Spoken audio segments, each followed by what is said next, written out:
Bienvenidos a la sesión 13, Contratos con expresiones de justicia. Netamente en esta sesión hablaremos un tema muy importante en relación al significado de los contratos y cómo debemos aplicar la justicia en este sentido, ¿no? Sabemos de que hoy en día todos queremos desarrollar alguna actividad con el propósito de satisfacer nuestra necesidad. Y queremos para ello pues que el trato o lo que recibimos, en este caso el pago por ello, sea justo y sobre todo las condiciones en que se puedan realizar también nuestros trabajos, ¿no? Vamos a entender entonces aquí cuáles son los significados en relación a lo que es un contrato. Antes veamos que es recomendable que los contratos en el mundo de los negocios sean sobre todo claros y explícitos, ¿no? O sea que es preferible que todo esté por escrito. Hablamos de algo implícito y de algo explícito. Reconocemos que hay un concepto implícito cuando uno sabe humanamente, éticamente lo que tiene que hacer. Y algo explícito cuando tenemos que detallar bajo un documento, si es posible, redactar o escribir las condiciones, los reglamentos, los parámetros que representa, pues en este caso, un contrato. Vamos a definir entonces el significado de contrato. ¿Qué es un contrato? Ustedes pueden verlo allí. Un contrato es un acuerdo de voluntades que crea, dice, y transmite derechos y obligaciones a las partes que lo suscriben. ¿Qué más representa esto? El contrato, entonces, es un tipo de acto jurídico en el que intervienen ¿quiénes? Dos o más personas, ¿no? Y está destinado, dice, a crear derechos y generar obligaciones. Exactamente. Cuando nosotros vamos redactando un contrato, entonces vamos viendo allí, observando, ¿no?, algunos detalles que deben incluir este contrato, pero dentro de ellos tenemos que identificar, pues, que representan los derechos y las obligaciones. ¿Quiénes participan dentro de un contrato? Están los contratantes, ¿no? La otra parte que se ve también es lo que está incluido dentro del contrato, o sea, lo que se redacta dentro, que tiene que de todas maneras realizarse en relación a un bien común, ¿no? Ambas partes tienen que tener satisfacción por este procedimiento que se está realizando, ¿verdad? Otro de los puntos que también podemos analizar es que el ser humano, cuando satisface sus necesidades individuales y colectivas, dice, a través del intercambio de sus bienes y servicios, utiliza un contrato como vehículo para realizar y ordenar sus actividades económicas. Aquí estamos hablando entonces de lo que yo merezco, ¿no?, de la justicia que debe haber en este sentido. El ser humano habla, cuando hablamos del término justicia, hablamos de la justicia humana, la que nosotros debemos realizar mediante la práctica de los principios morales. Y también, ¿cómo podemos hacer que éstas se respeten, ¿no? Entonces, ahí entra a tallar lo que viene a ser ya la justicia o la ley civil, ¿no?, que se redacta y que se realiza mediante un contrato, donde se detalla pues las obligaciones, los derechos que se van a dar con los contratantes, ¿no? Otro de los puntos también que debemos entender, ya que estamos hablando acerca de practicar la justicia en el término de la realización de un contrato, ¿cuáles son los requisitos entonces para realizar un contrato justo? Para que un contrato sea justo deben cumplirse ciertos requisitos, ¿no?, que tienen que ver pues con la moral, con la capacidad moral de las personas, con lo que se propone hacer, ¿no?, mediante un acuerdo logrado. Es por eso que mucho se habla en este sentido de la práctica de la justicia, de la honestidad, de la equidad. Cada persona, cuando uno quiere realizar un contrato y queremos que este sea justo, ¿no?, cada persona tiene que tener uso de razón. ¿Por qué? Es importante que la persona esté en todos sus sentidos, ¿no?, en el pleno uso de sus facultades. Si nosotros queremos realizar un contrato, no lo vamos a hacer con una persona que no está consciente totalmente, que no está en el uso de sus facultades o que está de repente en un estado etílico, tiene problemas de trastornos psicológicos. Así es que es muy importante que cuando se elabore, se haga un contrato, ¿no? La persona tiene que tener pues un uso de razón, estar consciente de lo que está haciendo. La suficiente madurez. Hablamos pues ahora de que a partir de los 18 años, que es la mayoría de edad, una persona por el mismo hecho que tiene ya su documento puede realizar un contrato. Sin embargo, hay que detallar aquí que se habla también de la suficiente madurez. Puede haber un muchacho de 18, 19 años que no esté cumpliendo el grado de madurez que uno necesita para realizar algo pactado. Así es que debemos detallar y tomar también conciencia en ese sentido, ¿no? No representa solamente cumplir la mayoría de edad, sino el grado de madurez para poder cumplir con el objetivo que se va a dar como resultado de este contrato. Otro de los puntos importantes que debemos analizar es que debe tenerse un acceso relevante a la información. Quiere decir que debe estar detallado pues la información, ¿no?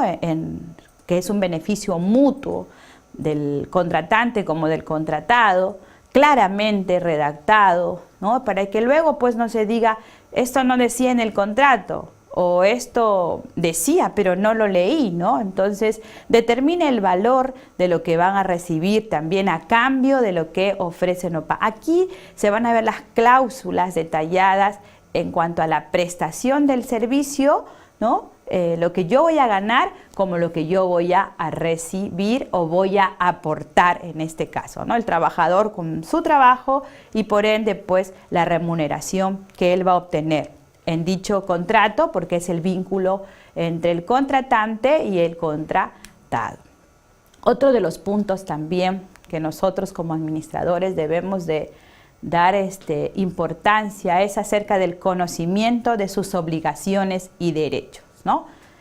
En los contratos debe estar detallado cuáles son las obligaciones del que va a ser contratado, cuáles son los derechos que también tiene, detallado para que luego pues no se pueda ver algún sorprendimiento, ¿no? En este sentido.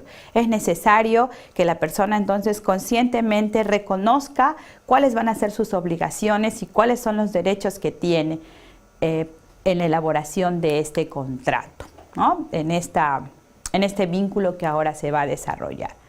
La libertad en relación contractual. Nadie te puede obligar a realizar un contrato. Es algo voluntario porque tú vas a verificar, vas a poder informarte, vas a poder analizar el resultado de este vínculo. Tanto como la persona que va a desarrollar el contrato contigo, igualmente va a ver las cláusulas que él exige, ¿no?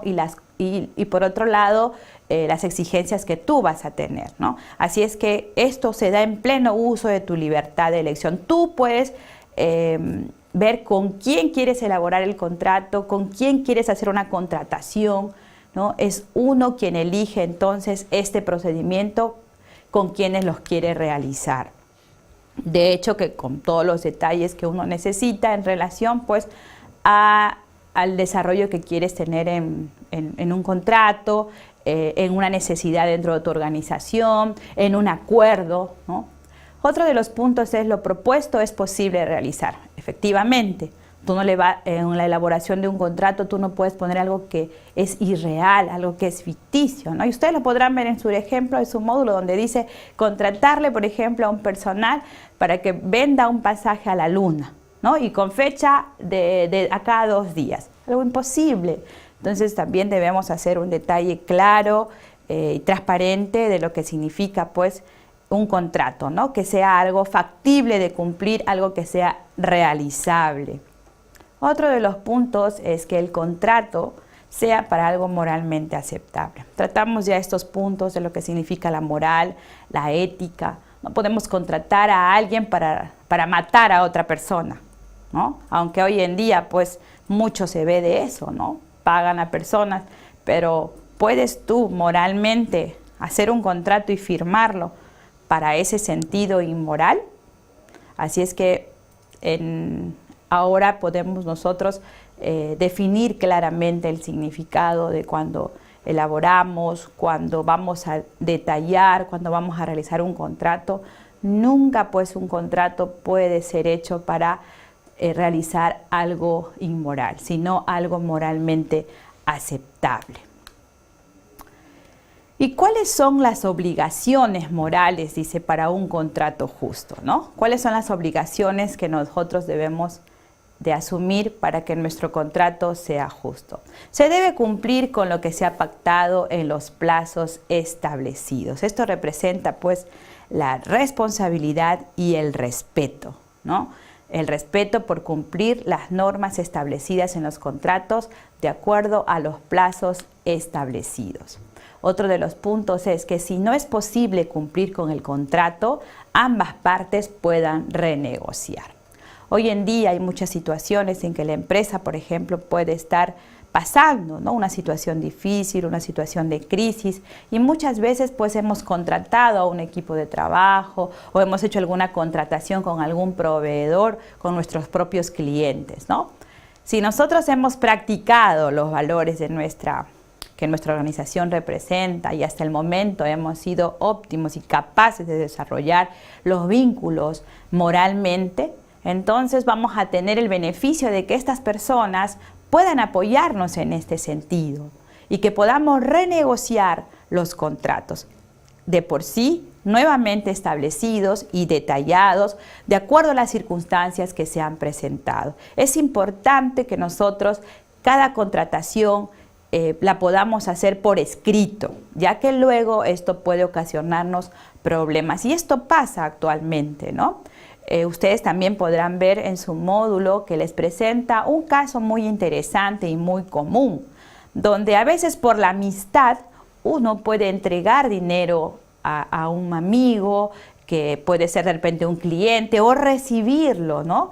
Y no hacer firmar correspondientemente el cargo por lo que ha recibido. Podemos entrar en grandes problemas y esto, como les digo, es algo muy común. Entonces nosotros debemos ser muy precavidos en este sentido y hacer respetar las normas. Aquí no juega el papel de que si es mi amigo luego me dará o porque es mi jefe es lógico que él me entregue. Debemos detallar y actuar siempre claramente porque esto representa también la justicia, la honestidad y el respeto. ¿Y cuáles son los principios morales y la legislación tributaria? Vamos a definir un poquito esto, ¿no? Porque estamos aquí hablando acerca ya de cómo debo yo de actuar moralmente con el Estado. En este caso, cómo yo debo practicar estos principios morales, ¿no?, que representan también justicia. Un impuesto será moralmente aceptable en la medida en que se respete entonces los principios morales.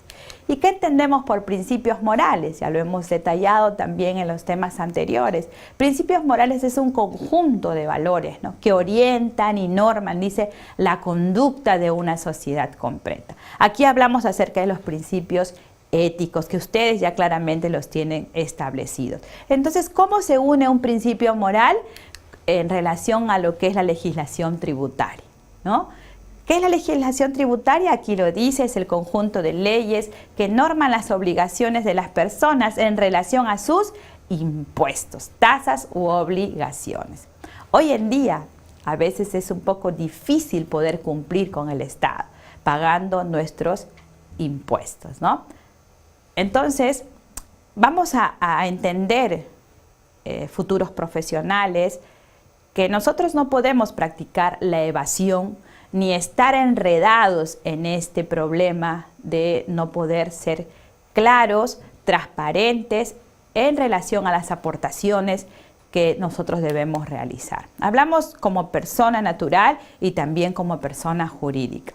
Uno de los primeros principios que se dan en relación a este tema es que el Estado, en este caso gobierno central, los municipios, ¿no?, tienen tanto, dice, el derecho como la obligación moral de establecer entonces ¿qué? Un sistema de impuestos, ¿no?, que sea adecuado para promover el bien común y atender a las necesidades de la sociedad.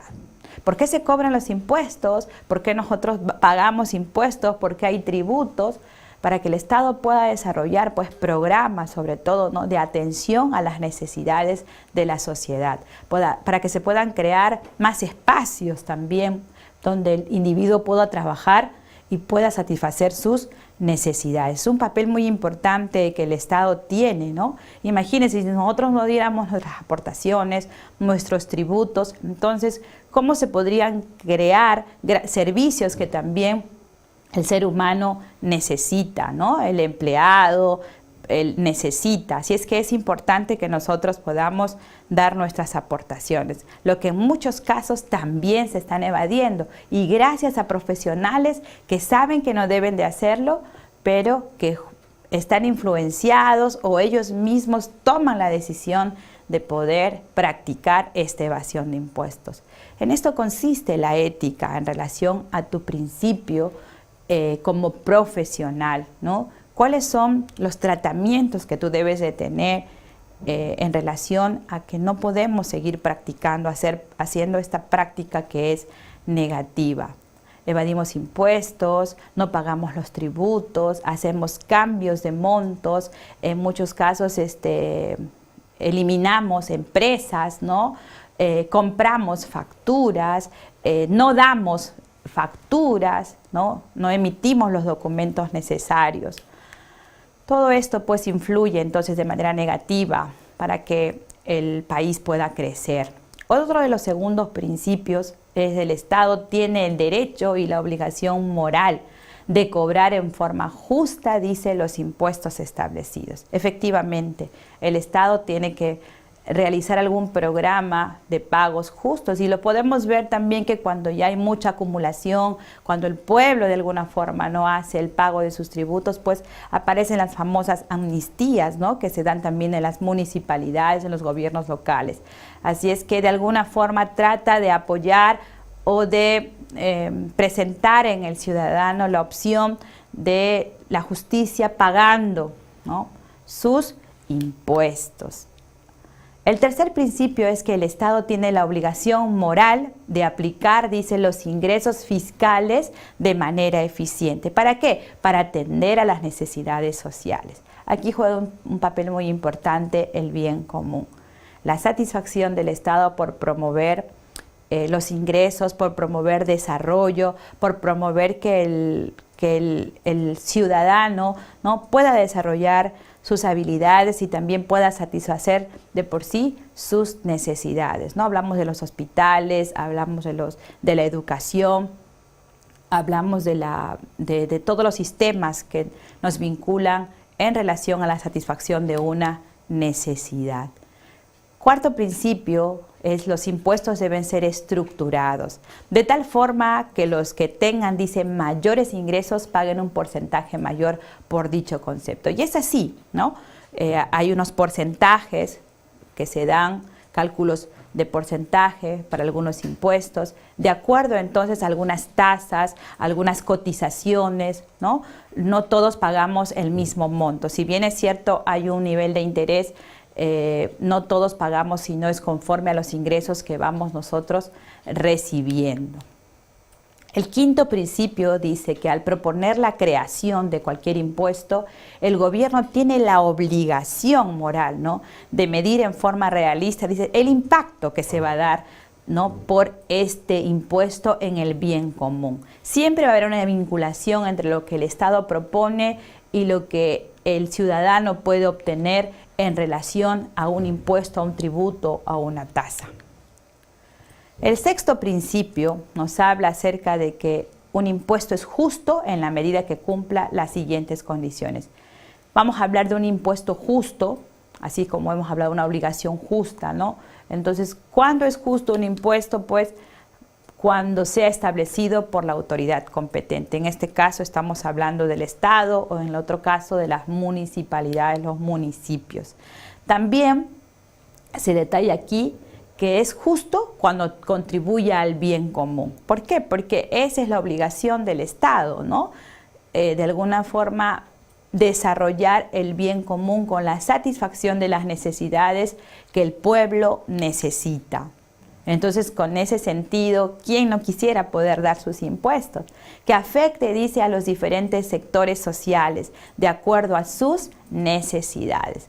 Hay sectores donde las aportaciones, de repente, que el Estado pueda dar, la obligación que tiene con ellos sea mayor, ¿no? Vemos muchas carencias, los pueblos jóvenes, donde a veces no llega ni siquiera la ayuda de salud, o cuando hay algún desastre, ¿no? No llega la ayuda pertinente. La orientación, las viviendas, todo ese sistema, ¿no? Que mucha gente hoy en día necesita. Sobre todo, también estamos hablando de la seguridad, que es un problema que se está dando muy fuerte, ¿no? En estos últimos tiempos. Así es que si uno pues aporta al Estado, necesita entonces que el Estado pueda practicar de alguna forma la justicia, brindando seguridad, ¿no?, al ciudadano. Dice que también se respete la propiedad privada de los ciudadanos. La propiedad privada, lo hemos explicado, también es algo que es tuyo, ¿no?, netamente tuyo. Entonces el Estado también tiene que respetar nuestra propiedad. ¿Qué pasa cuando, por ejemplo, nuestra casa pues va a pasar una avenida, ¿no? Y en muchos casos hasta la vereda la cortan. Entonces, esos son tratamientos que uno también tiene que ver con la municipalidad, y de por ley uno tiene que encontrar siempre el mejor resultado, ¿no? Ha habido situaciones así en que pues les han tenido que organizar y dar de repente algún terreno en otro lugar, o hasta en muchos casos se le paga al ciudadano por la parte que el Estado está tomando. Podemos también aquí analizar acerca de los principios morales, ¿no?, de los contribuyentes. ¿Cuáles son nuestros principios morales como contribuyentes? Dice, los contribuyentes tienen la obligación moral de pagar. De pagar, dice, impuestos en la medida en que sean impuestos justos. ¿Utilizados para qué? Para promover el bien común y atender a las necesidades de la sociedad. Hablábamos hace un momento de que la práctica de la evasión de impuestos, ¿no? Nosotros como ciudadanos, como reconociendo los principios morales, éticos que tenemos, debemos asumir esta responsabilidad de poder pagar nuestros impuestos, porque es algo que tenemos que hacerlo, que representa la justicia y una obligación sobre todo. ¿Para qué? Para poder desarrollar pues el bien común y atender a las necesidades de la sociedad, que también son las nuestras, ¿no? Que también son las nuestras. Entonces, hoy en día sí es claro y evidente analizar. Ustedes también lo podrán ver ahí en un caso práctico, ¿no?, donde hemos podido analizar la actitud de profesionales en este sentido. Cómo es que podemos despedir a la gente sin ningún problema. ¿Por qué? Porque sabemos que ellos a veces no tienen conocimiento. Es importante que ustedes profesionales puedan traducirle a sus empleados el significado del contrato, específicamente detallar, y que ellos puedan analizar los puntos que están detallados dentro de este documento, para que luego pues ellos no sean de repente sorprendidos, ¿no?, con algunas actitudes que, bien es cierto, las realizamos nosotros mismos. ¿Qué pasa? Se hacen las contrataciones, ahora las famosas vacaciones, ¿no? Los mandan de vacaciones y cuando llegan simplemente ya no están en contrato, y si quieren continuar trabajando, entonces, bueno, pueden trabajar, pero ya no están en planilla, ¿no? Son casos como estos que se dan. No olvidemos, señores, que trabajamos con seres humanos y para seres humanos, y es aquí donde debemos entonces practicar esos valores. Debemos luchar por los deberes, por los derechos de nuestros trabajadores. Asimismo, también podemos ver que los del área de contabilidad, ¿no?, y también, claro, el área administrativa, pueden generar algunas acciones no morales, no éticas, para evadir impuestos. ¿Qué se hace hoy en día, no? No se entregan facturas, se trabajan con empresas, incluso las empresas mismas, al ver la práctica, ¿no?, de que no se practica la ética, ellos también entran a este juego, ¿no?, y te permiten, pues, de alguna forma desarrollar tus vínculos de así, ilegalmente, ¿no?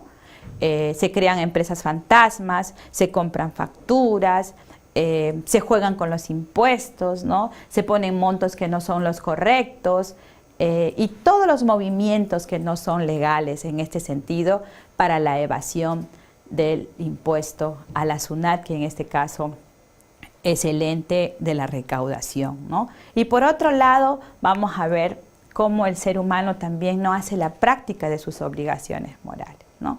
No queremos ir a pagar los impuestos prediales, que representa pues también los servicios, pero también juega un papel las municipalidades, los municipios, ¿no? Que tampoco aportan en ese sentido o hacen que el individuo en sí quiera hacer sus aportaciones, ¿no? Porque uno aporta y no recibe lo que a veces ellos quieren dar o propagan dar de repente antes de una elección, ¿no? No encontramos el equilibrio en ese sentido, porque ya se genera desconfianza, nadie quiere aportar porque sabe que no va a recibir, ¿no? Entonces, pero eso ya representa pues la responsabilidad de cada ser humano. Otro de los principios es que dice, se supone que un impuesto es justo, ¿no? Mientras no se compruebe lo contrario. En caso de que se compruebe que el impuesto no es justo, entonces debemos, dice, hacer algo en ese sentido, ¿no? Debemos, dice, al juzgar que no tiene la obligación moral de pagar un impuesto porque, dice, lo recaudado no será utilizado en forma correcta, el contribuyente no puede quedarse con el dinero, ya que se generan obligaciones morales. Cumple con lo que tú tienes que hacer. No podemos influenciar en todas las personas como quisiéramos. Sin embargo, nuestra propia influencia, nuestra propia actitud puede generar en otras personas un cambio. Y ese es el deseo que nosotros tenemos al dictar estos cursos de ética profesional, de deontología profesional. Que ustedes como futuros profesionales pues sean ese cambio que la sociedad necesita, sean ese cambio que se pueda dar dentro del mundo de los negocios, ¿no? Que se pueda practicar la justicia, la equidad, el bien común, la solidaridad, la responsabilidad social, que juegan hoy un papel muy importante en las empresas. Muchos tal vez se preguntan, ¿y se podrá hacer todo esto? ¿Y qué hacemos si nos obligan, si somos influenciados? La decisión está en tus manos. El camino correcto solo lo decides tú. La decisión correcta es la que está bajo tus principios de conducta, los que han regido toda tu vida. Pero si tú en el camino has distorsionado cosas, has actuado de forma inmoral, la ética te da la oportunidad de volver a empezar, de poder empezar y hacerlo de manera correcta. Estás a tiempo todavía y practicar la justicia es importante porque representa lo que nosotros somos, representa lo que nosotros queremos, lo que perseguimos. Los valores que se infunden cada día son huellas o marcas que tú vas dejando en los profesionales que vienen. Y vas a ver que mañana más tarde los logros obtenidos van a ser muchos y tu vida va a depender de algo tan importante como es la práctica de esto, y el resultado va a ser el éxito de por sí. No olvides entonces que al realizar un contrato nadie te puede obligar a una práctica que tú no quieres y que tienes que tener muy en claro, analizar los puntos que están especulados dentro de este documento. Es la vinculación que tú tienes con otra persona y es muy importante entonces la relación que se pueda generar clara y transparente para poder obtener mejores resultados. Aquí está la referencia bibliográfica que tú puedes tenerla en los enlaces que hay al finalizar pues esta sesión. Muchísimas gracias.